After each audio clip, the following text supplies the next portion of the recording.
Hello everyone, welcome back.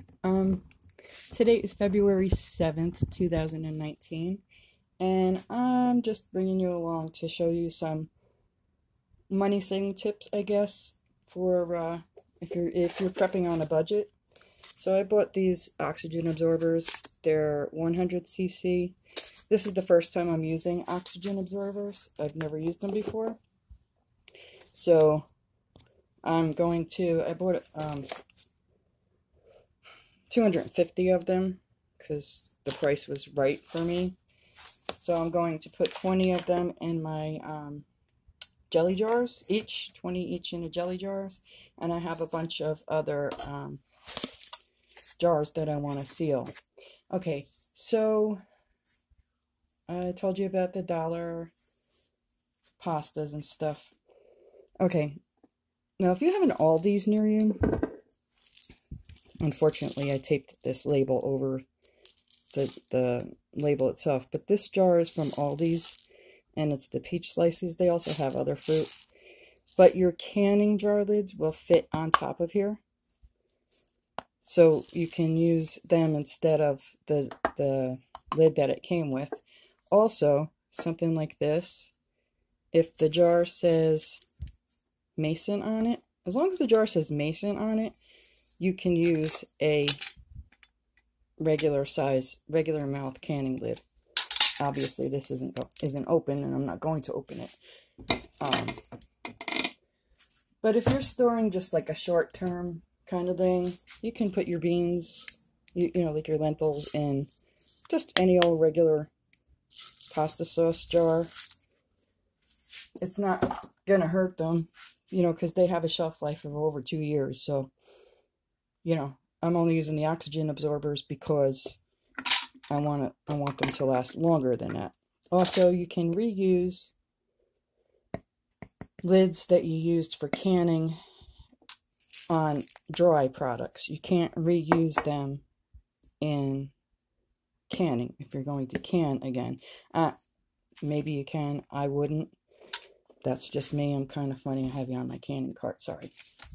So, what I do with the pastas is I just peel part of the cardboard off of the label. Like, I cut out the cooking instructions. I peel part of the cardboard off so I can tape it onto my non-GMO, onto my jars without having a problem. I also include the best by date, although it's much, especially with the oxygen absorbers in it, it's going to last much longer than that. And with the beans, I did the same thing. I just cut the label off, taped it on with packing tape, and I included the best by date. Now these half-empty jars, I'm not going to put the oxygen absorber in because I feel it'll be a waste. To me, that's my personal choice. I mean, I can be wrong, but that's just me. So, what else? I told you about the jars. So, it's like a 2-for-1 deal on these jars. I mean, you're getting the product inside of it, and you get to reuse the jar. I wouldn't can with it. Maybe you can. Personally, again, that's my choice. I wouldn't do it. Okay, so this is a vacuum sealer, but it's mainly for jars. I found this at, I don't know if it was a rummage sale or a yard sale or a thrift store, but I think I paid like $5 for it. So look around, you can find things really cheap. You don't have to go out and, you know, spend a fortune on stuff if you don't have it. I know what it's like not to have the money, you know. So, also, if you want to know what fits into what size jar, this is, I think it's a little bit more than one box, the wagon wheels, and these are quart-size jars. I fit 3 pounds of pinto beans and a little over 3 pounds of cannellini beans into a half-gallon jar. 2 whole boxes of spaghetti fits into a half-gallon jar. This is 1 box of penne, mini penne. This is one box of ditalini. The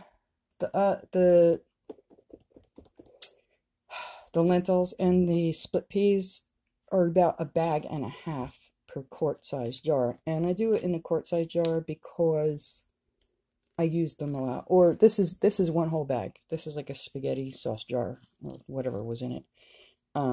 But this is one whole bag.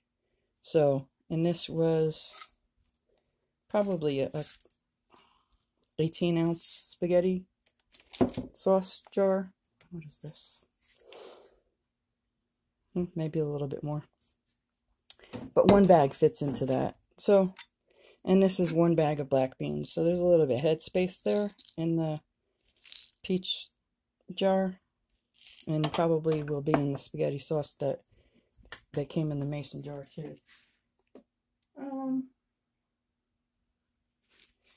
I think that's it. I'm just gonna continue on. I'll use packing tape. I already cut the pieces off so that I wouldn't make a ton of noise. So I just take the packing tape, which you can get at Dollar Tree. Doesn't have to be heavy duty packing tape. You're not packing things to ship. Well, where there's a will, there's a way. Oh, those black beans I got at Dollar Tree, by the way. So it's that easy. But with that, all that cardboard on it, it makes it a pain. This is what I'm doing today. So, a little bit about my channel. I think I might... Well, I'm definitely going to be doing some craft stuff too. Craft videos. But I'm thinking I might bring these, like, the sale of the week for pepper items at your local stores. Like, I have a Rite Aid here, I have a CVS here, I have a Walgreens here. Normally, I don't go to Walgreens because it's...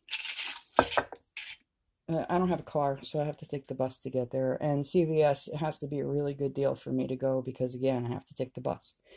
So, I do use Rite Aid a lot, and they have pretty much the same deals as CVS, maybe a little bit more money. But, I mean, if you're going to buy toilet paper and laundry detergent and stuff like that anyway, you might as well buy it and get money back. Sorry for shaking you. I'm leaning on you. So that's what I do. And then you can, because you earn points on some things at Rite Aid. And like this week was spend $50 and get a $20 gift card. So you can use that gift card towards the next deal like that. You don't have to use that. You can use the gift card anywhere. And, excuse me, you can, like, that's what I did for the, to spend the $50. I had gift cards from 2 weeks ago. So I used those gift cards towards the $50. So, in essence, you're really not putting out, like, when you start, you're going to put out a lot of money. But if you're going to buy, let's say you buy Scott toilet paper at Walmart, and it's $6.99 for a 12-pack. So if you're going to buy that anyway, you might as well buy it where you can get something back for that. And if you, I know it's hard when you don't have money because I've been there, but once you start, like I said, it'll be costly in the beginning, but once you start and you start racking up your points, those points or gift cards can be used, or in the case of CVS, they have, they print out like a coupon type of thing. Like you get $2 off whatever when you buy something. Like let's say the Scott tissue, if you spend $21, they'll give you $5. Something like that, something to that effect. So that $5 you can take and you could put towards shampoo or whatever else you need that you can get at CVS. And the prices really aren't that much more than Walmart. If you use Walmart a lot, actually sometimes you can get it, obviously you can get it cheaper if you're getting money off besides. So anyway, I will try to do that. I'll try to see what was in this week's paper and do a video on that tomorrow. and it's only going to give you a couple days, and usually with Rite Aid, if they have a coupon in that circular, it's in the circular in the store. So you can just walk into any Rite Aid, pick up the circular, and use that coupon. A lot of times they have free toothpaste or 50 cents, like the toothpaste will be 50 cents. You'll see. I'll bring you along. This is my goal. And I want to help people who really can't afford to get things that they need cheaply and to live right, and I know what it's like to live from one check to another, so I'm here to help you. And yes, I'll have some craft videos because I do like to craft. So I hope this helps somebody out there. Have a great day, and I will talk to you soon. Now, if you like what you're seeing, please give me a like and maybe share my video and maybe subscribe. Okay, thanks. Bye.